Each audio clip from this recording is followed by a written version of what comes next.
আসসালামু আলাইকুম সকলকে। সকলকে সুস্বাগতম আমাদের ক্লাস 6 এর বার্ষিক প্রস্তুতি কোর্স।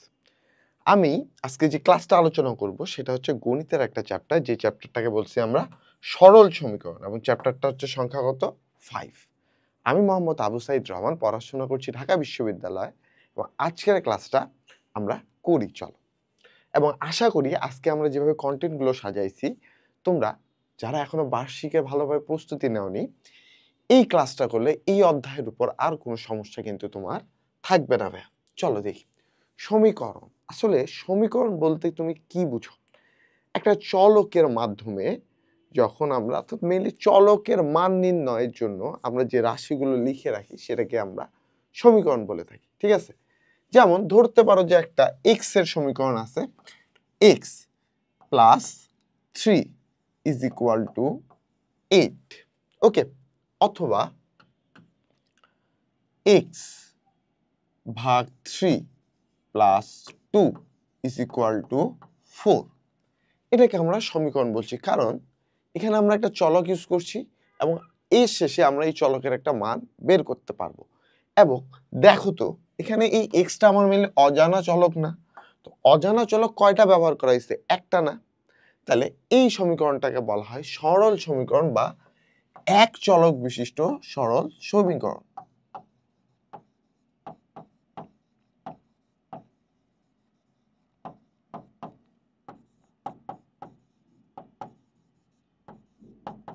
ওকে, আচ্ছা, তার মানে কি এমন কিছু যে একের অধিক আসলে ব্যবহার হবে না? আচ্ছা, আমি যদি দুইটা অজানা মান জানতে চাই, আমি এক্স এরও মান জানতে চাই, ওয়াই এরও মান জানতে চাই, ধরো বললাম যে X plus Y is equal to 4, আবার X minus Y is equal to 2, ঠিক আছে? ওকে, এখন এখানে অজানা চলক কয়টা বলো তো ভাইয়া? তুমি মান জানো না, কার কার? এক্স এর মান জানো না, ওয়াই এর মান জানো না। জয়টার মান জানবা না, তয়টাই অজানা চলক। আমরা দেখতে পাচ্ছি এখানে এক্স আছে, এখানে ওয়াই আছে, তাই না? এই দুইটারই মান আমরা আসলে জানি না। তাইলে এই সমীকরণটাকে বলি আমরা দুই চলক বিশিষ্ট সমীকরণ।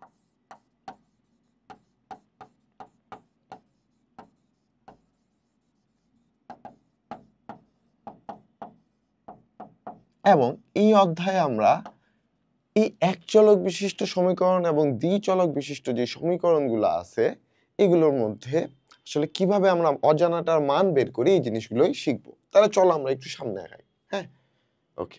তো সমীকরণ সম্পর্কে ধারণা পাইছি। এই সমীকরণের চিত্র দেয়া আছে আলু, এখানে একটা বাটখারা দেয়া আছে, ঠিক আছে? সো এই বাটখারার সাহায্যে আলুটুকু কতটুকু এটা তোমাকে বের করতে বলা হয়েছে। সো এখানে একটা কন্ডিশন অ্যাপ্লাই করো, অর্থাৎ আমরা যে থিওরিটা শিখলাম এই থিওরিটারই জাস্ট এখানে চিত্র দিয়ে কিছু আলোচনা করা আছে, যেখানে আলু এখানে 5 কেজি বাটখারা রাখছে, এখানে হচ্ছে হয়তো আলু রাখছে, আলু ইজ ইকুয়াল টু 5 কেজি, ঠিক আছে? ওকে, সো এগুলো আমাদের কথা না, কথা হচ্ছে সরল সমীকরণ। আমরা অলরেডি সরল সমীকরণ সম্পর্কে জানছি না? সরল সমীকরণ কি? এক চলক বিশিষ্ট সমীকরণকে আমরা সরল সমীকরণ বলছি, তাই না? তাহলে এই জিনিসটাও শিখছি। এবার সরল সমীকরণের সমাধান আমরা কিভাবে করি? যেমন আমি তোমাকে লিখলাম x plus 3 is equal to 5। এই এক্সটাকে আমরা বলি চলক, ঠিক আছে? চলক বলি। এখানে চলকের মান বলতে পারি যে আমরা যখন, আচ্ছা চলক বলি, আমরা পরেরটা লিখবো, ঠিক আছে? তাহলে x কে আমরা চলক বলছি। এবার এখান থেকে আমরা x এর যদি মান বের করতে চাই, এখানে 5, আমরা জানি যে এই প্লাস 3টা এই পাশে যদি চলে আসে তাহলে মাইনাস হয়ে যায়, তাই না? কারণ এখানে যে সাইনটা আছে এই পাশে আসলে বিপরীত সাইন হয়ে যায়। তাহলে 5 মাইনাস 3, তাহলে 5 থেকে যদি আমি 3 বিয়োগ দিই তাহলে আমার থাকে কি ভাইয়া? 2। তাহলে এই যে x এর আমি একটা মান বের করলাম না? তাহলে স্বাভাবিক যোগ বিয়োগ গুণ ভাগের মাধ্যমে, ঠিক আছে? যোগ বিয়োগ গুণ ভাগ, এই চারটা কাজের মাধ্যমে সাধারণত তোমার বইয়ে যে ম্যাথগুলো আছে এগুলো সলভ হয়ে যায়, ঠিক আছে? এবং কিছু কন্ডিশন আসলে তোমাকে জানতে হয়, এগুলো আমরা সামনে জানবো। তাহলে এই এক্স কে আমরা বলতে পারি চলকের মান, অজানা চলকের মান বা চলকের মান।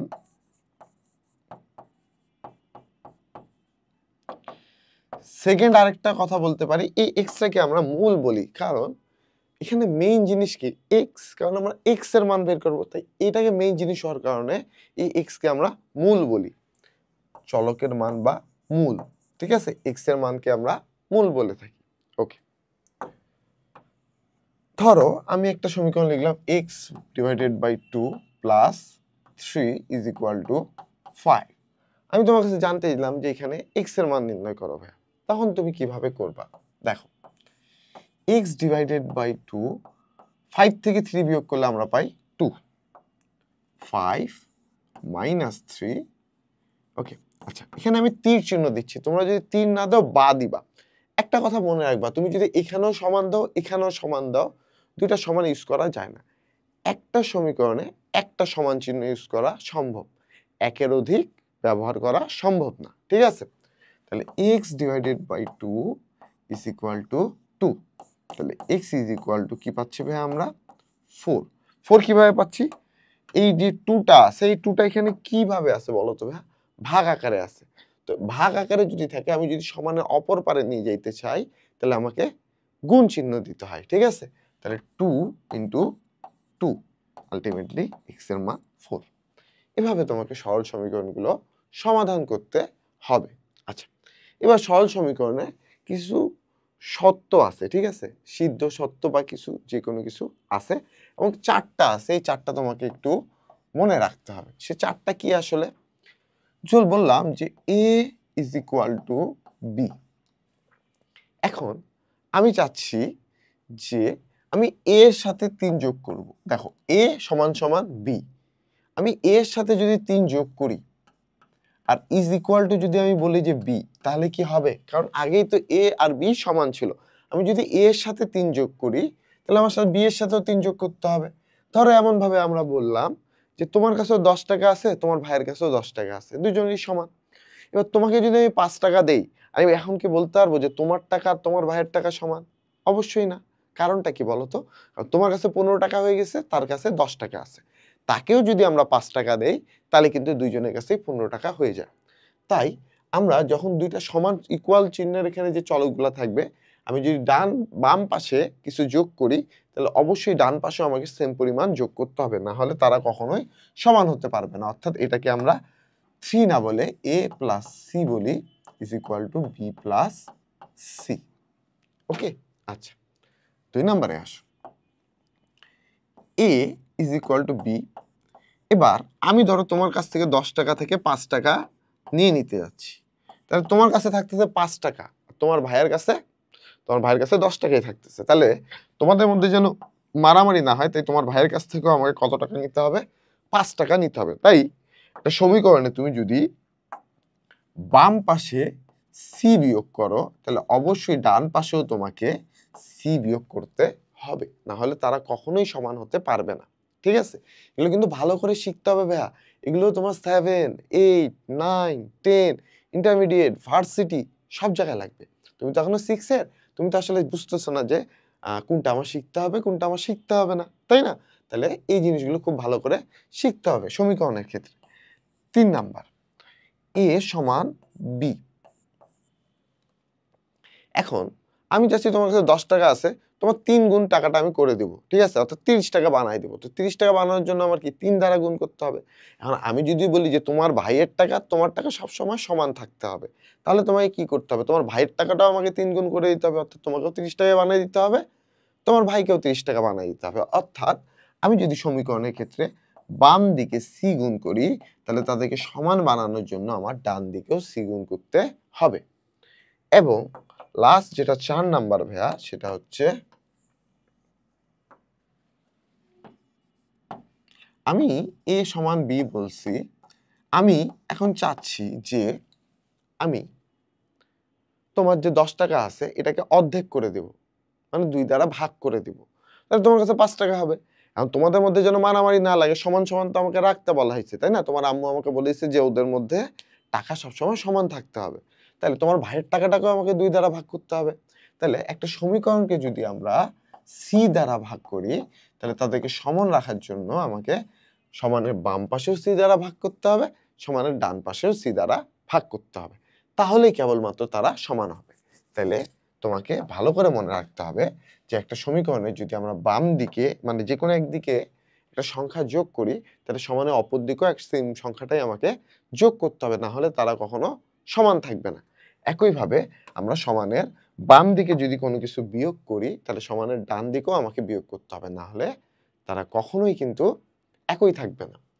তৃতীয়ত, আমি যদি একটা সমীকরণের বাম দিকে একটা সংখ্যা গুণ করি, তাহলে সমীকরণের ডান দিকেও আমাকে ওই একই সংখ্যা দ্বারা গুণ করতে হবে, না হলে কিন্তু কখনোই তারা সমান থাকবে না।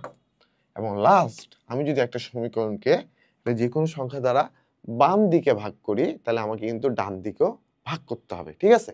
তাহলে এই চারটা জিনিস তোমাকে খুব ভালো করে মনে রাখতে হবে ভাই। তাহলে চলো আমরা বাস্তব সমস্যার ভিত্তিতে সমীকরণের গঠন ও সমাধান, বাস্তব সমস্যাটা আমরা এই ম্যাথ করব না সামনে, ওখানে খুব ভালো করে শিখব কিভাবে বাস্তব সমস্যা। দেখো, যেমন এখানে বলছে যে x is equal two 3, x plus 3 is equal two 8 সমীকরণে চলকের মান নিচের কোনটি? আচ্ছা আমাকে বলো তো এখানে চলক কোনটা ভাইয়া? নিশ্চয়ই এই এক্সটা, তাই না? তাহলে এক্সটা হচ্ছে চলক বা অজানা মান। এই চলকটার মান আমাকে বের করতে বলা হয়েছে। তাহলে আমরা এখানে বলতে পারি এক্স ইজ ইকুয়াল টু, হ্যাঁ দেখো তুমি জিনিসটা এভাবেও করতে পারো যে তুমি বললে যে ভাই আপনি, আচ্ছা আমি দুইটাই দেখাই, এক্স ইজ ইকুয়াল টু এই প্লাস থ্রিটা এই পাশে গেলে -3 হয়ে যায়, তাই না? তাহলে এক্স এর মান পাই আমরা 5। তুমি বলতে যাচ্ছ যে ভাই আপনি যে সমীকরণের 4টা নিয়ম শিখালেন, এই নিয়মগুলোর মাধ্যমে একটু দেখান তো। আচ্ছা দেখো, x plus 3 is equal two 8। এখন আমাকে এই তিনটাকে সরাইতে হবে, তাই না? কারণ আমার এক্স এর মান জানা লাগবে। তাহলে আমি এই তিনটাকে সরানোর একটাই উপায় যে এখানে আমাকে 3 বিয়োগ করে দিতে হবে। সমীকরণে বাম দিকে আমি 3 বিয়োগ করে দিছি। তাহলে একইভাবে সমীকরণে ডান দিকেও আমাকে 3 বিয়োগ করতে হবে, আমি যদি এই 3টাকে এই পাশে না নিয়ে যাইতে চাই আসলে। ঠিক আছে? তাহলে 3 যদি আমি বিয়োগ করি, তাহলে আমরা পাচ্ছি এক্স এর মান আসলে কত? 5 ভাই। এক্স এর মান 5 বা চলকের মান 5। তাহলে আমার এখানে অ্যান্সার হবে কি বলতো? যে এই চলকের মান 5 হবে। ওকে? তাহলে চলো আমরা আমাদের নেক্সট একটা ম্যাথে আসি। 4x ইজ ইকুয়াল টু 8 সমীকরণের মূল নিচের কোনটি? ঠিক আছে? সো মূল মানে কি? মূল মানে হচ্ছে আসলে x এর মান। কারণ আমি কি বলছিলাম যে x কে আমরা বলি চলকের মান বা মূল। ওকে? আচ্ছা। তাহলে কিভাবে আমরা এই x এর মানটা বের করব আসলে? ঠিক আছে? দেখো, আমরা এই 4টা 4টা x এর সাথে কি অবস্থায় আছে? গুণ অবস্থায় আছে। আমি সমানের অপর পাশে যদি নিয়ে যাইতে চাই, তাহলে আমাকে কি করতে হবে? 4 দ্বারা ভাগ করে দিতে হবে। এই জিনিসটা আসলে কিছুটা এমন ভাবে করতেছে, এই যে 4x দেখো উভয় পাশেই আমরা 4 দ্বারা ভাগ করে দিছি। তো এই 4 4 কাটা যায়, তাই না?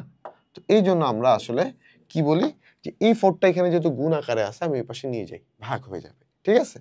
তাহলে এখান থেকে আমরা x এর মান পাচ্ছি 2। তার মানে এখানে মূল হচ্ছে আমি কত পাবো বলো তো? 2 পাবো।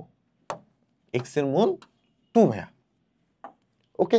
তাহলে চলো আমরা আমাদের এবার একটা কথার ম্যাথ আছে, হ্যাঁ? এই যে বাস্তব ভিত্তিক ম্যাথ বললা না, এই ম্যাথটাকে আমরা বাস্তব ভিত্তিক ম্যাথ বলবো। ঠিক আছে? তোমরা বলতে পারো যে ভাইয়া আপনি তো বাস্তব ভিত্তিক কিছু পড়াইলেন না। এই যে ম্যাথটা, এটাই বাস্তব ভিত্তিক ম্যাথ। ওখানে তো তোমাকে ম্যাথটা লিখে দিতে হতো, তাই না? বাট তোমার কাছে তো এত সময় নাই এখন, সামনেই বার্ষিক পরীক্ষা। ম্যাথটা একটু পড়ো। ম্যাক এর টাকা মেরির টাকার দ্বিগুণ।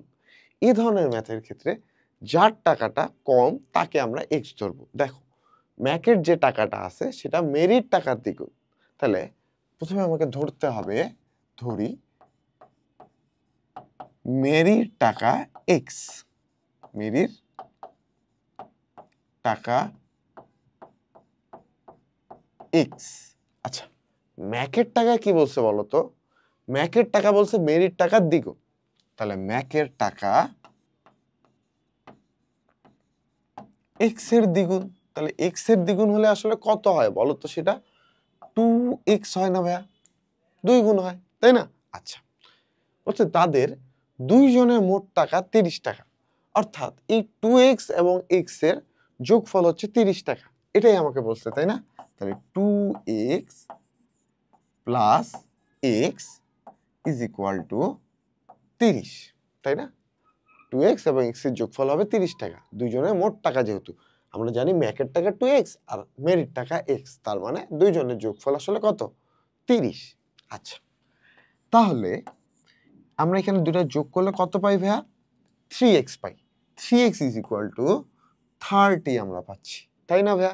আচ্ছা, তাহলে x ইজ ইকুয়াল টু কত পাই বলো তো তোমরা? 30। এই 3টা x এর সাথে কিভাবে আছে? গুণ আকারে আছে। তাহলে এই পাশে নিয়ে গেলে কি হবে? ভাগ হবে। তাহলে 3 দ্বারা যদি ভাগ করি তাহলে পাচ্ছি 10। তার মানে এখানে মেরিট টাকা আসলে কত? 10 টাকা। কার টাকা? x এর মান বের করছি, মেরিট টাকা বের করছি। মেরিট টাকা 10, তাহলে মেরিট টাকা 10 টাকা। তাহলে ম্যাকের টাকা কত হবে বলো তো ভাইয়া? এই 2 গুণন 10 টাকা, তাই না? তাহলে কত পাচ্ছি আমরা এখানে? গুণ করে দেখো তো। 10 দুগুণা 20 টাকা, 20 টাকা। এখন আমি একটু অ্যান্সার দিই, কার টাকা বের করতে বলছে? মেরিট টাকা বের করতে বলছে। তাহলে মেরিট টাকা আসবে কত বলো তো? মেরিট টাকা আসবে 10 টাকা। ওকে, তাহলে চলো পরের ম্যাথে আসি। এটাও বাস্তব ভিত্তিক একটা ম্যাথ এবং এখানে প্রশ্নটা y সেন্টিমিটার, ঠিক আছে? y centimetre. আচ্ছা, কোশ্চেনটা বলছে কি, একটি আয়তাকার বাগানের দৈর্ঘ্য x মিটার। একটা আয়তাকার বাগান আছে, তার দৈর্ঘ্য x মিটার, প্রস্থ y মিটার। সরি, পরিসীমা কত বের করতে বলা হয়েছে, তাই না? তাহলে দৈর্ঘ্য x মিটার, প্রস্থ y মিটার। আমাকে বলো পরিসীমা।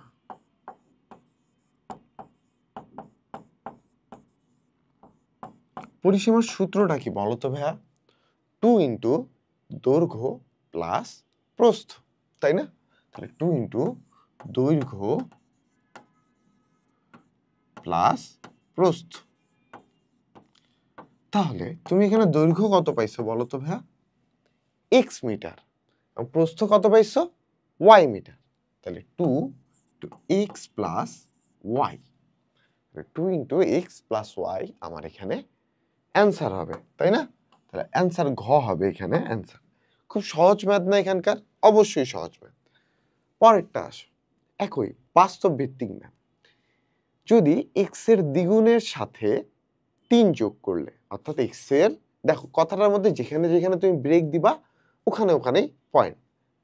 একটা সংখ্যা আছে x, x এর দ্বিগুণের সাথে, x এর দ্বিগুণের সাথে, তাহলে x কে কয় গুণ করতে হচ্ছে? দ্বিগুণ করতে হচ্ছে। এই দ্বিগুণের সাথে 3 যোগ করছি, 3 যোগ করলে যোগফল হয় কত? 9। x এর মান কত? তাহলে x এর দ্বিগুণ কত হয় বলো তো? x এর দ্বিগুণ, তার মানে কি এই x এর সাথে আমাকে 2 গুণ করে দিতে হবে। এই দ্বিগুণের সাথে আমি কি যোগ করব? 3 যোগ করব, এবং 3 যোগ করলে আমি আসলে যোগফলটা কত পাবো? 9 পাবো। তাহলে ইজ ইকুয়াল টু 9, ঠিক আছে? তাহলে এখন ওটা আমাকে কি বের করতে বলছে? x এর মান কত? তাহলে twice x is equal two 6, x is equal two 3। তাহলে x এর মান আসলে কত ভাইয়া? এখানে 3। 3 হবে আমাদের সঠিক অ্যান্সার এখানে। 6x প্লাস 3 সমীকরণটিতে একটা হচ্ছে তোমার ওই যে অপশন ভিত্তিক বহু নির্বাচনী ক্ষেত্রে মানে একাধিক উত্তর, মানে হচ্ছে তোমার 3টা পয়েন্ট দেওয়া থাকে, 3টা পয়েন্টের মধ্যে আসলে ক খ গ ঘতে 3টাই এমন ভাবে সাজানো থাকে, এর মধ্যে যে কোনো একটা আসলে এখানে অ্যান্সার হয়, তাই না? আচ্ছা, 6x plus 3 is equal two 9। এই সমীকরণটাতে প্রথমে আমাকে বলছে চলক একটি, চলো দেখি তো চলক একটি কিনা। এখানে অজানা রাশি কোনটা? খালি x না, যেটার মান তুমি জানো না। তাহলে এখানে চলক কয়টা? চলক একটি। গুড, চলক একটা পাইলা। চলকের সূচক, চলকের সূচক মানে কি? চলকের সূচক মানে হচ্ছে চলকের উপর পাওয়ার। সূচক হচ্ছে এই যে এক্স এর উপর যে অংশটা থাকে এটাকে আমরা সূচক বলি। এর আগের অধ্যায়ে আমরা শিখছি। সো আমরা জানি যে যখন শুধু এক্স আছে তার মানে এর উপর পাওয়ার আছে 1, তাই না? এখন এক্স এর উপরে পাওয়ার 1 কে আমরা কখনো লিখি না, 2 লিখি। দেখো এক্স স্কোয়ার যখন লিখছি তখন এর সূচক হচ্ছে 2, বাট যখন এক্স টু দি পাওয়ার 1 বলি তখন আসলে আমি শুধু এক্স বলি, এবং এই ক্ষেত্রে বলি এর ঘাত 1, সূচক 1 না। সূচক 1 আমরা বলি না, আমরা বলি ঘাত 1, কারণ সূচক 1 কখনো বলা হয় না। তার মানে চলকের সূচক 1 এটা আমার সত্য না। সত্য না কি কারণ? কারণ এটাকে আমরা ঘাত বলে দিই, যে চলকের ঘাত 1, সূচক আমরা বলি না। ঠিক আছে, তাহলে এটা আমার হচ্ছে না। আচ্ছা, এখন পরে 3 নাম্বারটা বলছে কি চলকের মান 2। তার মানে কি আমাকে এই সমীকরণটাকে সমাধান করতে হবে, তাই না?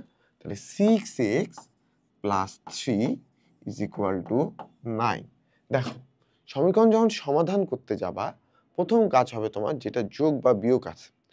দেখো যখন আমরা ব্র্যাকেটের ক্ষেত্রে কি করি, যে গুণ ভাগ আগে কাজ করতে হবে তারপর যোগ বিয়োগে।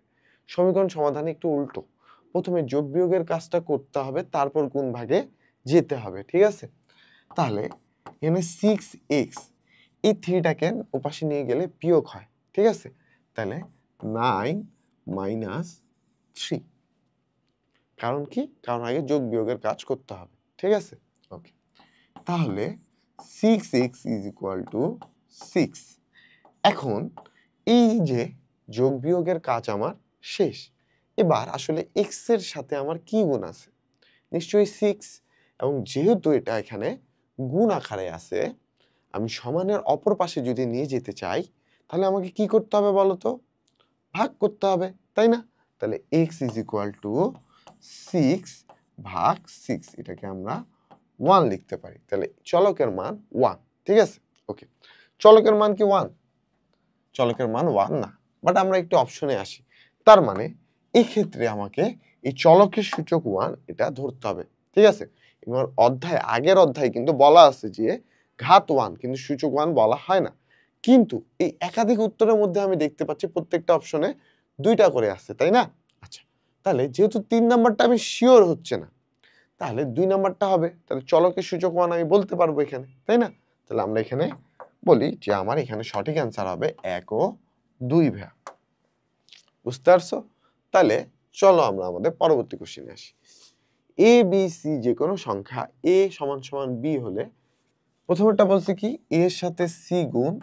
আমি জানি যে আমার যদি বাম পাশে সি গুণ করতে হয় তাহলে সমানের ডান পাশে গিয়েও সি গুণ করতে হবে। তাহলে এসি ইকুয়াল টু বিসি হবে। ঠিক আছে, সমানের বাম দিকে যদি আমি যোগ করি সমানের ডান দিকেও আমাকে যোগ করতে হবে। তাহলে a plus C is equal to B plus C. সমানের বাম দিকে যদি আমি বিয়োগ করি সমানের ডান দিকেও আমাকে বিয়োগ করতে হবে। তাহলে a minus C is equal to B minus C. তাহলে আমি এখানে দেখতে পাচ্ছি যে আমার এখানে অ্যান্সারটা কি কি হচ্ছে বলো তো ভাইয়া? এখানে অ্যান্সার হবে 1 2 3। এই বিয়োগের ক্ষেত্রে আমি একটা কথা বলি, দেখো তুমি ধরো a is equal to B আছে, তুমি সি বিয়োগ করবা। ঠিক আছে, এ থেকে সি বিয়োগ করছো, আর তুমি এখানে বলতেছো ঠিক আছে বিয়োগই তো করতে হবে, তো আমি সি মাইনাস বি লিখি। অনেকের মনে কোশ্চেন আসছে সি মাইনাস বি লিখলে কি হবে? আচ্ছা, সি মাইনাস বি কি বুঝাচ্ছে বলো তো ভাইয়া? সি থেকে বি বিয়োগ। বাট আমার সত্য অনুযায়ী কি এটা হওয়া উচিত ছিল? অবশ্যই না। কথাটা হওয়া উচিত ছিল বি থেকে আমাকে সি বিয়োগ করতে হবে, তাহলে বি মাইনাস সি হবে। ঠিক আছে, সি মাইনাস বি না। তার মানে বিয়োগের ক্ষেত্রে এই পজিশনটা কিন্তু খুব বেশি ইম্পর্টেন্ট। যেমন এ এর সাথে সি এর যোগ, বি এর সাথে সি এর যোগ, সি এর সাথে এ এর যোগ, সি এর সাথে বি এর যোগ, এই দুইটা কথাই কিন্তু একই। ঠিক আছে, কিন্তু এ থেকে সি বিয়োগ, বি থেকে সি বিয়োগ, ঠিক আছে, আর সি থেকে এ বিয়োগ, সি থেকে বি বিয়োগ, এই দুইটা কথা এক না। ওকে, তাহলে আমরা আমাদের সঠিক অ্যান্সারটা এখানে পাইছি ভাইয়া। চলো পরের কোশ্চেনে যাই। নিচের তথ্যের আলোকে 8 ও 9 নম্বর প্রশ্নের উত্তর দাও। অর্থাৎ এই কোশ্চেনে উদ্দীপক একটা থাকবে এবং এর সাপেক্ষে আমাকে দুইটা কোশ্চেনে আনসার করতে হবে। তো দুইটি সংখ্যার বিয়োগফল 30, বড় সংখ্যাটি ছোট সংখ্যার 4 গুণ। এখন একটা কথা মনে রাখবে যে যেটা ছোট তাকেই আমরা সবসময় ওই অজানা চলক x ধরবো। তাহলে আমি কি বলবো বলতো, ধরি ছোট সংখ্যাটি x,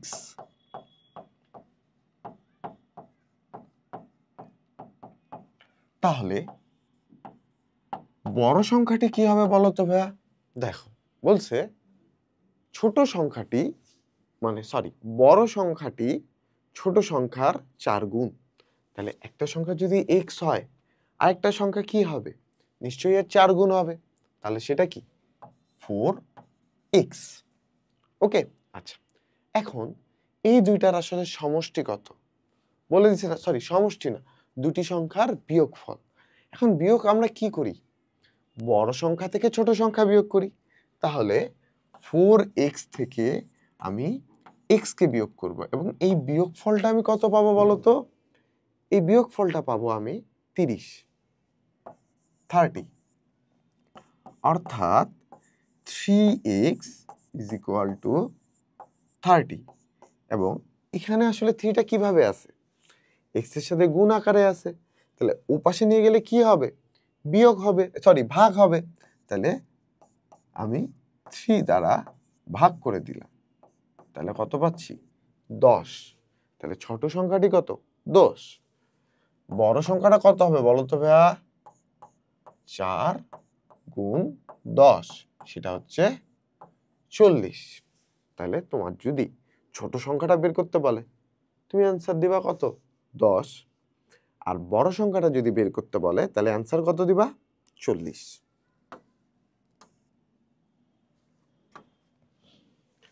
বিমল দোকান থেকে মোট 30 টাকায়, দেখো কথা এভাবে ব্রেক দিয়ে দিব, বিমল দোকান থেকে মোট 30 টাকায় মোট কত?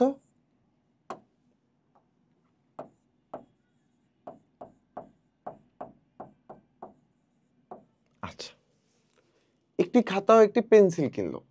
তার মানে সে দুইটা জিনিস কিনছে, তাই না? একটা খাতা আর একটা পেন্সিল। এবং এই খাতা ও পেন্সিলের মোট তাকে কয় টাকা দেওয়া হয়েছে? 30 টাকা দেওয়া হয়েছিল। আচ্ছা, পেন্সিলের দাম x টাকা এবং খাতার দাম পেন্সিলের দামের দ্বিগুণ। পেন্সিল কত বলো তো ভাইয়া?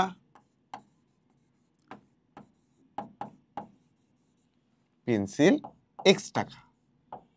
পেন্সিল দিয়ে মনে পড়লো, পেন্সিল তোমার রাগ ক্যান্সেল। ওকে, আচ্ছা, pencil is equal two x টাকা। খাতা, খাতা কি বলতো? পেন্সিলের দামের দ্বিগুণ, তাই না? তাহলে পেন্সিলের দামকে আমরা যদি 2 দ্বারা গুণ করি আমরা পেয়ে যাই খাতার দাম। তাহলে খাতা টুয়াইস x টাকা। এখন বলছে খাতা ও পেন্সিল এই দুইটা মোট 30 টাকা হয়েছিল, তাই না? বলে দিছে। তাহলে আমি 2x plus x is equal two 30 টাকা বললাম। এখন আমি একটু এখানে খেয়াল করি, খাতার দাম 3x টাকা। দেখো তো খাতার দাম আমার কত আসলে বলো তো? 2x টাকা। তাহলে 3x টাকা কি হবে? না, বাদ। প্রশ্ন মতে x plus 2x is equal two 30। আমরা যোগের ক্ষেত্রে কি জানি যে এই যোগের ক্ষেত্রে পজিশন আসলে কখনো ম্যাটার করে না, তাই না? তাহলে টুয়াইস x আগে হোক অথবা x আগে হোক কোনো সমস্যা নেই। Twice x plus x is equal two 30, এটা আমার সত্য। খাতার দাম 20 টাকা হলে পেন্সিলের দাম 10 টাকা। চলো এটা আমরা একটু সলভ করে দেখি। 3x ইজ ইকুয়াল টু 30, 3 দ্বারা ভাগ করে দেব, 30 ভাগ 3, 10, তাই না ভাইয়া? তার মানে পেন্সিল 10 টাকা, খাতা 20 টাকা। এই দুইটা আমার অ্যান্সার। খাতার দাম 20 টাকা, পেন্সিলের দাম 10 টাকা। তাইলে 2 ও 3 যে অপশনে আছে এই অপশনটা আমার এখানে সঠিক অ্যান্সার হচ্ছে, তাই না ভাইয়া? চলো তাহলে আমরা পরের কোশ্চেনে আসি। দুটি স্বাভাবিক সংখ্যার যোগফল 24, তাহলে একটি সংখ্যা 8 হলে অপর সংখ্যাটি কত? আচ্ছা দেখো, ধরলাম অপর সংখ্যাটি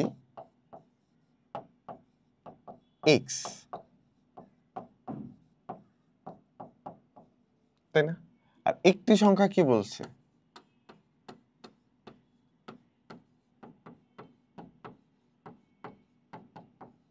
8, এবং এই দুইটা সংখ্যার যোগফল কত বলছে?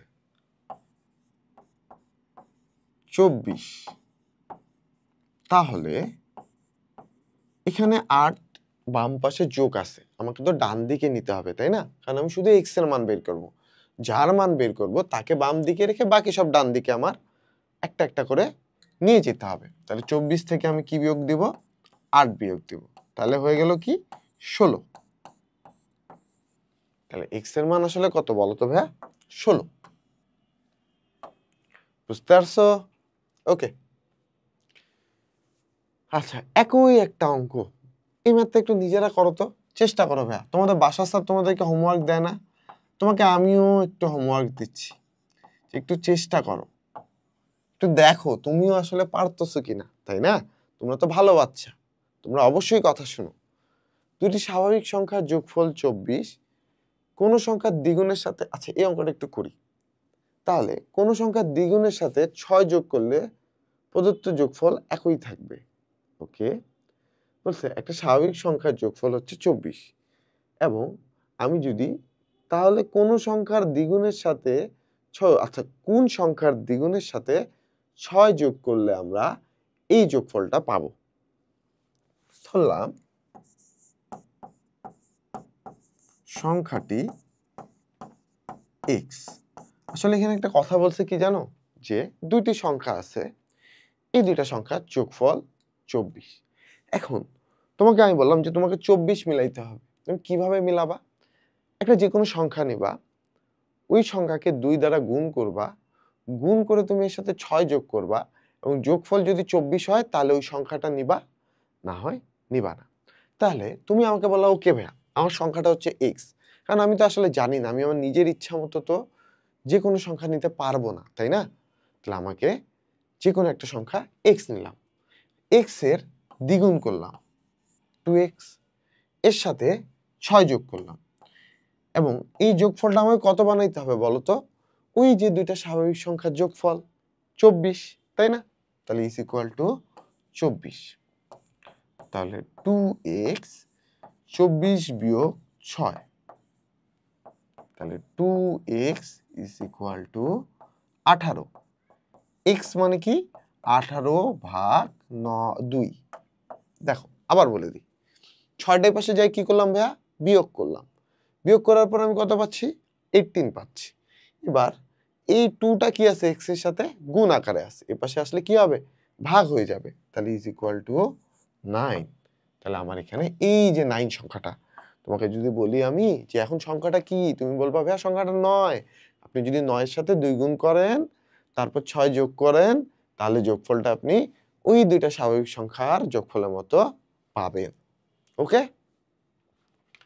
এটা এবার তোমরা করবা, এটা চেষ্টা করো। এর আগেটা আমি করে দিচ্ছি, এটা করো নিজেরা, চেষ্টা করো। না পারলে তো ভাইয়া আছেই, তাই না? টেনশন নেই, আর কিছু নাই। ওকে, না আমি আরেকবার তোমাদেরকে করে দিই, মানে আমার ইচ্ছা হয় না যে তোমরা আসলে পেরেশান হও।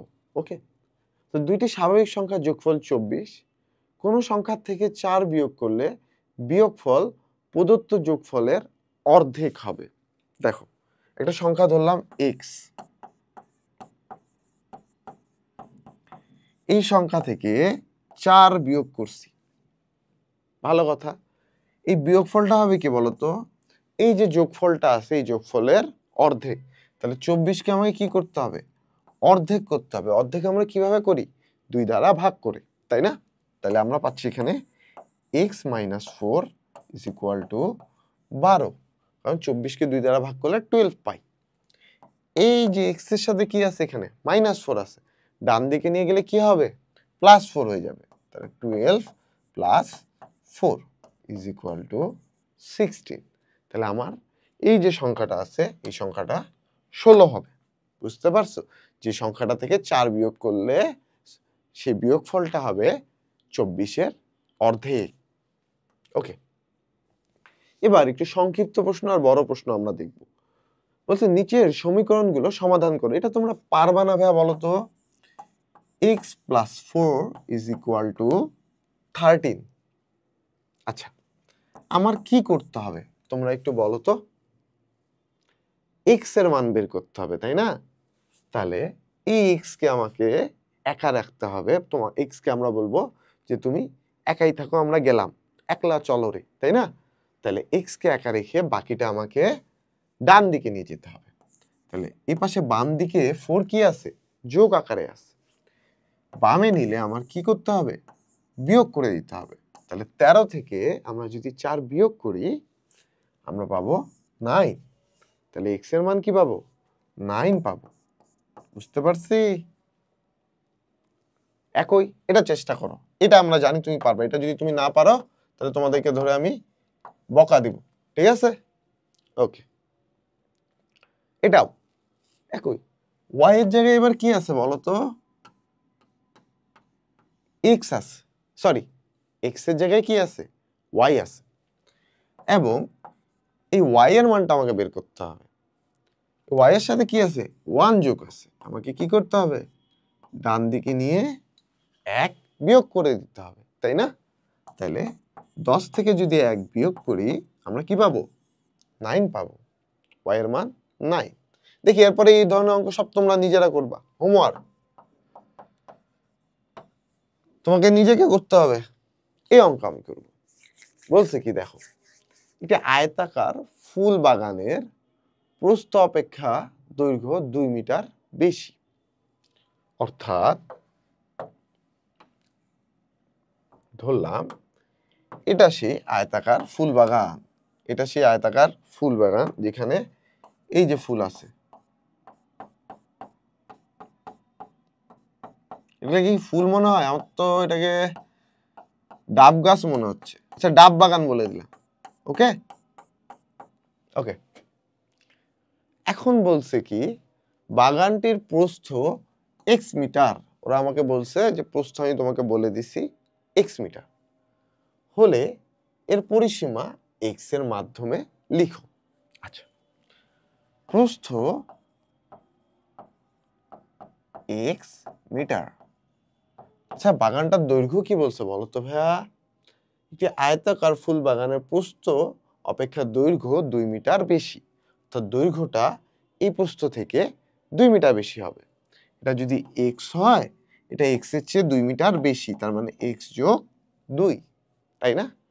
এখন আমার কোশ্চিনে বলছে বাগানটির প্রস্থ x মিটার হলে এর পরিসীমা x এর মাধ্যমে লিখো। পরিসীমা, আমরা আয়তাকার ক্ষেত্রের পরিসীমা কি জানি আমাকে একটু বলো তো তোমরা? 2 ইন্টু দৈর্ঘ্য যোগ প্রস্থ।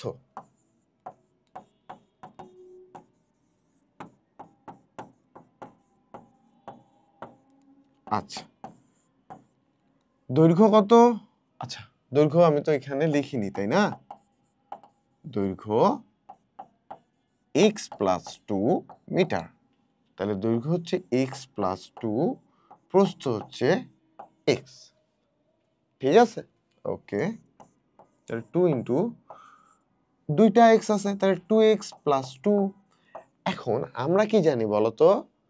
ব্র্যাকেটের বাইরে যদি কোনো কিছু গুণ থাকে আর আমি যদি ব্র্যাকেট সরাতে চাই তাহলে এই বাইরের যেটা আছে এটা দ্বারা গোটাটাকেই গুণ করতে হয়, তাই না? তাহলে 2 এই 2x এর সাথেও গুণ হবে, এই 2 এর সাথেও গুণ হবে। তাহলে 4x প্লাস 4। এই যে পরিসীমাটা আমরা পাইলাম, এই পরিসীমাটা আমরা x এর সাপেক্ষে পাইছি? অবশ্যই পাইছি। তাহলে আশা করি ভাইয়া তুমি এই জিনিসটা এখন বুঝছো। একটি আয়তাকার ফুল বাগানের প্রস্থ অপেক্ষা দৈর্ঘ্য 2 মিটার বেশি। বাগানটির পরিসীমা 36 মিটার হলে প্রস্থ কত? অর্থাৎ এর আগের কোশ্চিনটাই আছে, বলছে বাগানটির পরিসীমা 36 মিটার যদি হয় এর প্রস্থ কত হবে? আমরা ক থেকে কি পাইছি বলতো, সুন্দর করে লিখবা। ক থেকে প্রাপ্ত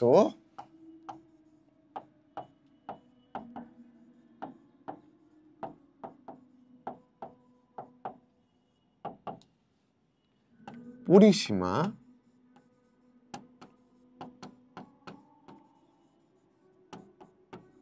ফোর এক্স প্লাস ফোর। ঠিক আছে, এখন এই পরিসীমাটার মানে ওরা কত বলছে? 36 মিটার, তাই না? তাহলে শর্ত মতে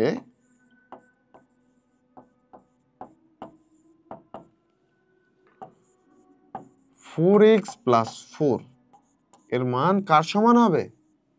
36-এর সমান হবে। তাহলে 4x 36 মাইনাস 4, কারণ এই প্লাস 4টা ডান দিকে গেলে বিয়োগ হয়ে যাবে। তাহলে আমরা পাচ্ছি 32। এখন এই 4টা x এর সাথে কিভাবে আছে? গুণ আকারে আছে। সমানের অপর পাশে যদি আমি নিয়ে যেতে চাই তাহলে আমাকে কি করতে হবে? ভাগ করে দিতে হবে। তাহলে x is equal to 32 divided by 4 is equal to 8। এই এক্সটা আমার কি ছিল বলতো? প্রস্থ ছিল। তাহলে অতএব প্রস্থ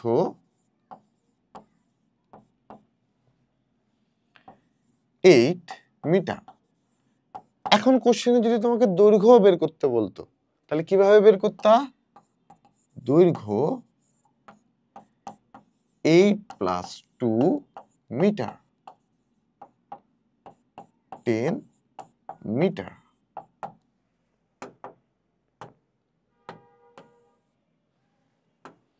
ওকে ভাইয়া, বুঝতে পারছো? চলো পরে ম্যাথে যাই। পরটা বলছে বাগানটি পরিষ্কার করতে 320 টাকা খরচ হলে প্রতি বর্গমিটার পরিষ্কার করতে কত খরচ হবে, এটা আমার কাছে জানতে চাওয়া হয়েছে। অর্থাৎ এই যে বাগানটা আছে, বাগানটার প্রস্থ আমরা পাইছি 8, দৈর্ঘ্য আমরা পাইছি 10। এই পুরো বাগানটা পরিষ্কার করতে, অর্থাৎ ক্ষেত্রফল যেটা আছে, ক্ষেত্রফল আমরা কি জানি বলতো? তোমরা তো এগুলো শিখছো। ক্ষেত্রফল ইজ ইকুয়াল টু দৈর্ঘ্য ইন্টু প্রস্থ, তাই না ভাইয়া? তাহলে আমরা পাচ্ছি কি? দৈর্ঘ্য 10, প্রস্থ 8, এখানে মিটার, এখানে স্কয়ার বা বর্গ মিটার। আচ্ছা, মিটার স্কয়ার তোমরা জানো না, তোমরা জানো সেটা বর্গ মিটার। তাহলে 80 বর্গ মিটার আমরা পাচ্ছি কি? এই বাগানের ক্ষেত্রফল। এই 80 বর্গ মিটারে কাজ করার জন্য খরচ হয়েছে 320 টাকা। 1 বর্গ মিটারে খরচ করতে প্রতি মানে কি? প্রতি মানে 1। ঠিক আছে, তাহলে 1 বর্গ মিটারে কাজ করতে কত খরচ হবে এটা আমাকে বের করতে বলা হয়েছে। 80 বর্গ মিটার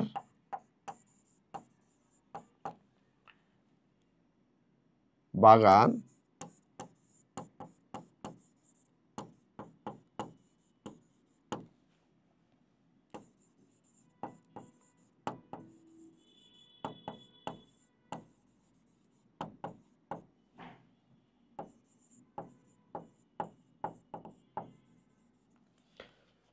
বর্গমিটার বাগান পরিষ্কার করতে খরচ 320 টাকা। তাহলে 1 বর্গমিটার বাগান পরিষ্কার করতে খরচ। এখন উপরে যখন বড় সংখ্যা বড় থেকে ছোটতে, অর্থাৎ 80 বর্গমিটার পরিষ্কার করতে যদি খরচ হয় 320 টাকা, 1 বর্গমিটার পরিষ্কার করতে তোমার খরচ হবে কত জানো? এই যে উপরে 320, নিচে 80 দ্বারা ভাগ। তুমি যদি এখানে ক্যালকুলেটর বের করো তুমি পাবা 4 টাকা। তাহলে তোমার এই যে 1 বর্গমিটার পরিষ্কার করতে কত খরচ হয়েছে? 4 টাকা খরচ হয়েছে। ওকে, সো মোটামুটি এই পর্যন্তই কিন্তু আমাদের সব ম্যাথ ছিল এখানে। ঠিক আছে, খুবই ইজি একটা চ্যাপ্টার। সিকিউ এর ক খ অবশ্যই পাবা, এমসিকিউ পাবা। ওকে, সো আশা করি তুমি এখানে জিনিসটা বুঝছো ভাইয়া। সকলকে অসংখ্য অসংখ্য ধন্যবাদ। তোমরা অনেক ভালো বাচ্চারা এবং অবশ্যই তোমরা তোমাদের কাজটা ভালো করবে, এটা আমি জানি। তো সকলেই ভালো থাকো। আল্লাহ হাফেজ।